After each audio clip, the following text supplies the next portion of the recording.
Hey guys, what's going on? My name's Akil and happy New Year, guys. Yes, we have finally made it to 2025, guys, and wow, this year is shaping up to be quite an interesting year for movies and TV shows and even like other areas of entertainment as well. But today we're just talking about my top 10 most anticipated movies of 2025, guys. Yes, unlike last year, where at the start of the year I did a ranking of the movies that I wanted to see based on my excitement level, and at the end of the year, aka yesterday, I put out my ranking of all 12 movies I saw that came out in 2024. But now, today, we're talking about my top 10 most anticipated movies of the year. Finally, I can say that there's more than 20 movies coming out this year, or like 21, 22 movies coming out this year that I actually have interest in seeing. So there's that. And this is obviously my list. It's not the list that you know what of other people are gonna have. This is just my own personal opinion. So there's that. Now before we get started, I do have three honorable mentions with yeah, three honorable mentions before we get into the top 10. And the order of them in terms of how I say them would actually be like 13, 12, 11, and then we get into the top 10. So the first honorable mention will be number 13, then second will be number 12, and then 11. I think you guys get the point. All right, now that that's out of the way, let's get into the honorable mentions. First is Captain America Brave New World. And I am kind of excited for this movie, but a little worried because of the delays, the reshoots, everything that's going on behind the scenes. But I still have faith that this might be a good, if not damn good, MCU movie. I liked Deadpool and Wolverine, however, I did not love it, but this is giving me that same vibe and tone that Winter Soldier had back in 2014. And if we can get that same type of tone for this movie throughout the whole runtime, I think that'll be great. Also, I think this movie should be in that same like sweet spot in terms of the length that Winter Soldier was as well. So there's that. Alright, second notable mention is Five Nights at Freddy's 2. I liked the first film. I did not love it, but it was the first horror film I saw in theaters. I actually have now seen two as I just got back from watching Nosferatu, and that movie was wild, guys. But Five Nights at Freddy's 2, hopefully it still has that same feel like that first film did, but it's amped up a notch. I also hope we get more lore, more backstory, and hopefully the movie doesn't spend too much time on like storylines and characters that we really don't care about at all, guys. So there's that. Alright, and then finally, the third and final honorable mention before we get into the top 10 is going to be F1. This is from Joseph Kosinski, who directed Tron Legacy, Oblivion, Only the Brave, Top Gun Maverick. The only one of those I've actually seen is Tron Legacy. I like that movie. I don't care what anyone says. But here we have Top Gun Maverick, but for race car drivers. And as someone who doesn't really care about the franchise at all, like I tried watching the first one a couple years ago, but just couldn't get into it. I know the sequel is very different, but still, regardless though, I would rather just stick to the racing car movies. And from the ones I have seen, which I think I've only just seen two, Rush and Ford v Ferrari, and both of those I personally loved and love, I would say. So there's that. I've not seen Gran Turismo, even though I'm still debating on it. I still do want to see Ferrari, the biopic, Michael Mann, Adam Driver. I think Penelope Cruz is also in that film. So there's that. But F1, you got Brad Pitt, Javier Bardem, real life racing legends. Lewis Hamilton's also in it as well. And from the little teaser trailer we got way back when, it seems like this is a movie made for the screen, made for the theater experience. And I would love to see this also in IMAX. This feels like a perfect IMAX movie. However, the IMAX here now that open like early this year, like late last year in 2023, unfortunately, I should say, actually, let me rephrase that. The IMAX opened back in 2023, and man, for what I've heard, the screen is much smaller than what it used to be, guys. So it's that, but this I would love to see in IMAX for sure. Alright, guys, now that that's out of the way, let's get onto the top 10 list, shall we? And at number 10, we have Mickey 17, guys. Yes, this is Bong Joon-ho's next film after the Oscar-winning film Parasite. I've seen Parasite and Snowpiercer, and in my eyes, he's 2 for 2. Let's make it 3 for 3, guys, because Bong Joon-ho, I love his films. The two I have seen, I would say. He's really just a very interesting filmmaker and director, and the way he manages to come up with these interesting stories, even though I'm sure they're based on stuff before, I believe Snowpiercer is. I'm not sure Parasite is, but regardless, though, those two are very well made films, and I'm interested to see what he does with this. This will also be another one that, like F1, would be kind of cool to see in the theater as well. Maybe not IMAX though, but just a normal theater. All right, guys. Number 9 is the only streaming film on this list, guys. Yes, gotta get some streaming love as well, right? Because a bunch of films nowadays are coming to streaming, even some high profile films with big casts. And speaking of which, number 9 is The Electric State. This movie has so much potential. You got a really stacked voice cast and actual live action actors, Millie Bobby Brown and Chris Pratt. But the thing about this movie that makes me excited for it is it's a brand new Russo brothers movie, guys. Yes, I don't care what anyone says. I love the Russos. I like to love what they've done post Endgame in terms of the films they've directed. I personally liked Cherry, and I personally loved The Gray Man. So I'm excited to see this, and I just love it when directors are so versatile. Like, look at James Mangold. After Indiana Jones, no one would have expected him to direct a Bob Dylan movie with Timothée Chalamet, which I've not seen. I'm not really into musical biopics, even though there's one on this list, which, spoilers, you probably know what it is by now. So there's that. But anyway, I love it when directors just change it up, you know. And every one of their films they've done post Endgame is like so different to the last. Terry's like a PTSD war drama with romance in it. The Grey Man's an action film, or thriller, action film, I would say. And then The Electric State is like a sci-fi movie that also has some heart to it. And get this, the budget is like 320 million. It's huge, guys. I don't think it's because of the cast. I think it's because of the scale of this movie. And it doesn't even feel that big. I guess there's a lot of effects that went into it, guys. But yeah, there is so much that could go wrong with this movie. But at the same time, I'm so excited for it. And the fact that we're getting a Russo Brothers movie every year from now to 2027 for the next 3 years straight is insane. This year we got The Electric State, next year is Avengers Doomsday, and 2027 is Avengers Secret Wars, guys. Alright, number 8 is Jurassic World Rebirth. And before you say anything, why they're still making these movies and all that, I get it. But the 3 things that make me excited for this movie. First off, Scarlett Johansson and Mahershala Ali. Second, David Koepp writing the script, who's the original screenwriter of the first Jurassic Park film. And third and finally, and the only reason why I'm actually excited for this movie and why it's on this list is because of the director, Gareth Edwards. Guys, yes. This man, from the 2 films I've seen, he's good. He's a really solid director, a great visual director as well. Godzilla 2014 is an underrated film in my opinion, and Rogue One I loved when I saw back in 2016 in the cinema, but I've only seen that film once, so you have to forgive me if I don't remember like how I feel about it now and all that. But anyway, I think Gareth Edwards is the perfect man to do a Jurassic World / Park film, which, why is it called Jurassic World? Why can't we call it Jurassic City or something else? But no, I get it. But either way though, I'm still excited, but I'm cautiously optimistic, but at the same time, like, I don't want to be like disappointed by this movie, if that kind of makes sense. I don't want to set my expectations too high, which is why I feel like putting it here, not in the top 5, and number 8 is a perfect placement. But Gareth Edwards directing this, I can't wait. I really hope the trailer also delivers and it's not just another generic dinosaur movie, but actually has some thrill and survival and horror to it as well, which made the first film work.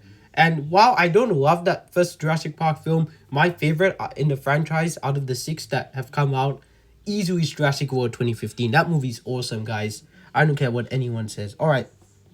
Number 7, the only straight up drama on this list, even though F1 kind of is, but that was an honorable mention. And Mickey 17 kind of is, but that's like sci-fi, same as Electric State. Number 7 is Michael. This is the Michael Jackson biopic that is finally coming out after Bohemian Rhapsody, Rocket Man, Elvis, I Want to Dance with Somebody, Bob Marley, One Love, A Complete Unknown, Better Man. Now we got this. Finally, MJ gets his love as a biopic. Even Pharrell got a Lego biopic made about him. That's insane, guys. So there's that. But I'm excited for this movie. Anton Fuqua's directing it. I like the films I've seen from him. The Magnificent Seven remake, the Equalizer films, except the third one I think is okay. But I like the first 2. The Guilty I liked, Training Day I liked, and Yeah, that's all I've seen from him. But he's a solid filmmaker, and I think he's a solid choice to direct this movie. I don't know who else could have done. It's really hard to know like who could be a good director for like an MJ biopic. You know, like how would you choose like who to direct it? Maybe someone that's African American. That kind of makes sense. And the cast is interesting. You got Nia Long in there. You got Miles Teller, Coleman Domingo, Laurie Harrier, and Jafar Jackson playing MJ. His own nephew playing him. It's very interesting. I heard the movie is going to be very long. A bunch of songs. It has an over $100 million budget, which makes a lot of sense. I think this is a prime Oscar film for sure. I mean, why would they delay it from April all the way until October? If not to compete for the Oscars come 2026 next year, guys. Which, man, 2026, that lineup of movies already is crazy as well. But we're here to talk about 2025 movies, and this is one that I'm definitely looking forward to for sure. And I would love to see Michael in the cinema, guys. Alright, number 6 is Mortal Kombat 2. And I love the first film. I've only seen it once though, so maybe if I rewatch it, my thoughts would change. But that first film had some great action. Yes, the story was whatever, but I enjoyed it. I laughed my ass off with Kano. Dude was like carrying the movie so hard at times. And I didn't mind Cole Young as a protagonist, you know. Could he have been better? Yeah, for sure, but still. However, this film, we finally get Johnny Cage, and we're actually getting an actual tournament this time. So I really hope this movie, you know, I'm not the only one that says, oh, it's really good. Because that was like how I felt about the first one. I'm probably in the minority. If not, I actually am in the minority for the first film because I know a lot of people hate that film, despise that film, but I loved it. So maybe if I rewatch it before the second one comes out all the way in October, which is kind of weird. Like maybe it's because James Wan produced it, which fun fact, he did produce the first one and he wants to put into that horror spot. But there's nothing horror-esque about this franchise. Maybe because of the blood and gore, but that's it. Like, Five Nights at Freddy's 2 is coming out in December. That makes more sense to come out in October, but nope. They got it delayed, I guess because of Mortal Kombat 2, guys. So that's that. Alright, number 5. Getting in the top 5 now. Number 5 is Avatar, Fire and Ash, guys. I loved Way of Water when it came out back in 2022. I saw it in the cinema in 3D and it was great. And of course, I'll be seeing this movie in the cinema in 3D. I don't think there's any other way you can watch these movies without 3D. They are just made for 3D. And I would also love to see it maybe in 4DX. Because they actually do have, you know, 4DX here, and, or 4D I should say. But in Sydney, like some of the cinemas, like they call it 4DX. It's the same thing, like chairs move and all that. But I would love to see it in 4DX. But regardless though, I can't wait. I really am interested to see what James Cameron has got cooking this time around. Apparently it's going to be much more darker than the previous two, which is great. I love it when a sequel is more darker and gritty and intense than the previous films. That's how a sequel should be. But I'm also really wondering what they're going to do with like the child characters and where they're going to take their stories. A lot of people are saying like they're going to be like headlining the franchise moving forward because apparently there are already plans for Avatar 6, 7, maybe even 8 as well. Who knows? But James Cameron did film Avatar 2 and 3, I believe, at least back to back. So he's already shot this a long time ago. So I'm happy for him that he's finally get to see this side of the story actually finally come out in the cinema. It was supposed to come out last year in 2024, but the strikes delayed it. That makes sense. But overall, I'm very, very excited for Avatar 2. Actually, no, it wasn't the strikes. I guess they were a little too confident in the release. But anyway, I can't wait for Avatar 3, aka Avatar Fire and Ash. I'm not a big fan of the title, but it is what it is, guys. Alright, number 4 is Superman. I'm sure this is number 1 for a lot of you, but believe it or not, I'm actually more excited and more eagerly anticipating these next 3 over Superman. But this one, much like Electric State, has such a big chance to fail. I hope this movie does not overutilize Guy Gardner and Hawkgirl and Mr. Terrific. You know, I hope Crypto doesn't just steal the show and become like an adorable MVP, if that kind of makes sense. I really hope this movie gets Superman right, you know, makes people fall in love with him again. Because Man of Steel was dark and gritty and all that, had that Nolan-esque to it, for sure, even though Snyder directed it. But still, I think this could be the best Superman movie we've ever gotten. I'm not even the world's biggest Superman fan. Yes, he's one of my top 10 favorite superheroes, but then again, he is Superman, so there's that. But I have not loved any of the Superman movies I've seen so far. The Christopher Reeve film, the original from 1978, I didn't love, nor did I love Man of Steel, but I think both those are solid films. I particularly really like Man of Steel, but that's like a 7.5 and the original is a 7. I haven't even seen Superman Returns, guys, so there's that. But this, I have faith. I trust James Gunn. Another one that I look at the director and I just go, yeah. Like Bong Joon-ho, you know, Gareth Edwards, the Russo brothers, Anton Fuqua. Maybe not Simon is it Simon McCoy? No. Yeah. Who directed the first Mortal Kombat film, because I don't really know him that much. James Cameron, of course, I trust. And here again, I trust James Gunn. You know, I was going to say James Cameron. I trust James Gunn. I hope he delivers a damn good Superman film, because that's what we all want, right? All right, number 3 is Mission Impossible: The Final Reckoning. Man, I can't believe this franchise is almost over. It's really sad because I love these movies. I started watching them back in 2019 for the first time after getting that 4K box set. Man, every film from 3 onwards has been awesome. I like the first one and the second one's okay, but apart from that, this is one of my top 5 favorite movie franchises of all time, guys. Yes, it's still in that top 5 behind Star Wars, the Dark Knight trilogy, MCU, and of course Harry Potter. But man, this is an awesome action franchise. I hope they don't kill off Ethan like they kind of did to, spoilers, Daniel Craig's James Bond in No Time to Die. Spoilers if you haven't seen that, I apologize. But I feel like they might, but I don't think they will, because knowing how Tom Cruise is, he will not let his character go out like that, you know? Maybe he'll just go running. That might be the final scene of the movie. That would be hilarious, him just running, because that's like a joke now at this point for this franchise. But I can't wait. I've been waiting since Dead Reckoning came out back in 2023. And man, I just can't wait. I really can't. Speaking of not waiting, number 2 and 1. There's a reason why these are so high in my list, because I've been waiting for them for years. Not months, years, guys.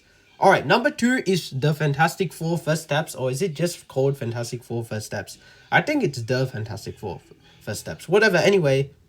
This movie, I've been waiting for since 2018. No joke, guys. Ever since I heard about Disney buying Fox, man, the potential of Marvel Studios making an X-Men and Fantastic Four movie is insane. I was like fan casting and coming up with plot details and stuff. Legit, no joke. I came up with my own plot outline for this movie, guys. Yes. Anyway, I've been waiting for this movie for so long now. Finally, it's coming out. Finally. In fact, it's not 6 years. It's 7 years.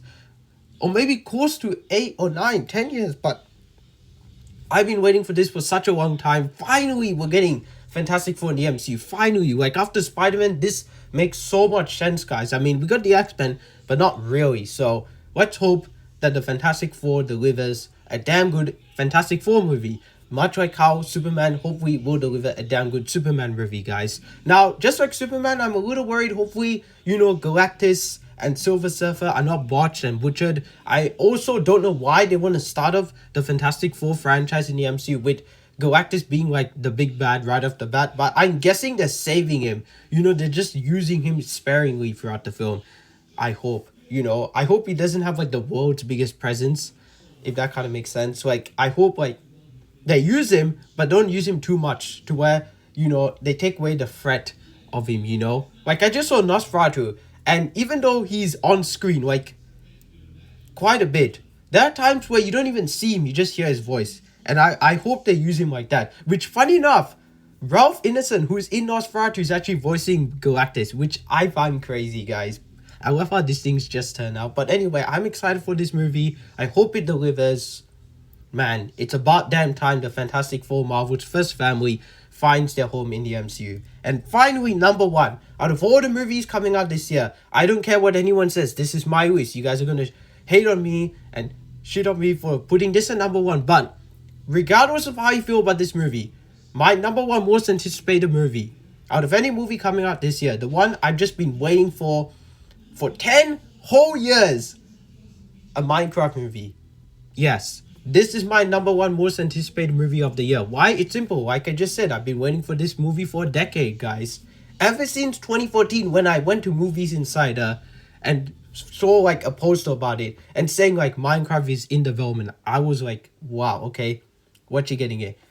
maybe not 2014, maybe 2015, but it felt like forever ago since I saw the poster and it's like upcoming. And wow, like, this movie has been in development for so long. It's crazy. We got a Five Nights at Freddy's movie. We got a Mario movie. We got three Sonic movies.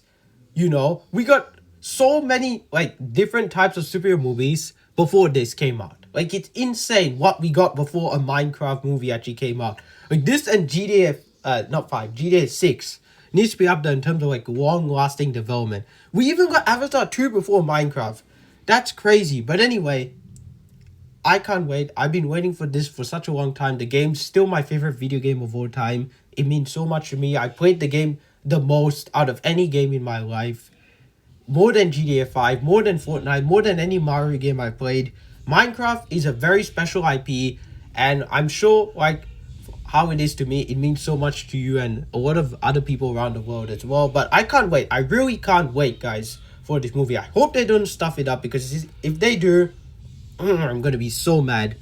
I hope it's also not just jokey for the sake of it. Jason Momoa and Jack Black being in it does kind of worry me, but hopefully it's a fun ride. I just want a fun Minecraft movie, guys. Mario was fun.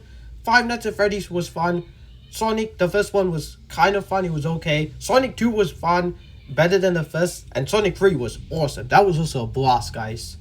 Go check out my double review for that Animal Fast if you haven't seen it. But anyway, that is my top 10 most anticipated movies list of 2025, guys, with 3 honorable mentions. Tell me in the comments down below, how do you feel about this list? Obviously, Minecraft is definitely not going to be number one for any of you, I can guarantee you that. Let alone, it might not even be on your list. You know, some people might not even watch the damn movie. That's fine, but tell me how you feel about this list down below. Share your list as well. And thank you guys so much for watching. Hopefully 2025 treats you well like 2024 potentially did. Hopefully you get to achieve what you want this year. If you have travel plans, hopefully you get to achieve them. Maybe you're going into a new career path. Maybe you're starting high school, whatever. But regardless, hopefully 2025 treats you well. Anyway, guys, I can't wait. It's going to be a crazy year. And 2026 is looking even crazy as well. Like Nolan's Odyssey, Spider-Man 4, my god, Avengers Doomsday, you know, a bunch of animated sequels. Hopefully Beyond the Spider-Verse actually comes out, even though I don't think it will, which sucks. But anyway, thank you guys so much for watching. Don't forget to like, comment, and subscribe to my channel. My name is Nikhil, otherwise known as the Comic Director, and welcome to 2025, guys.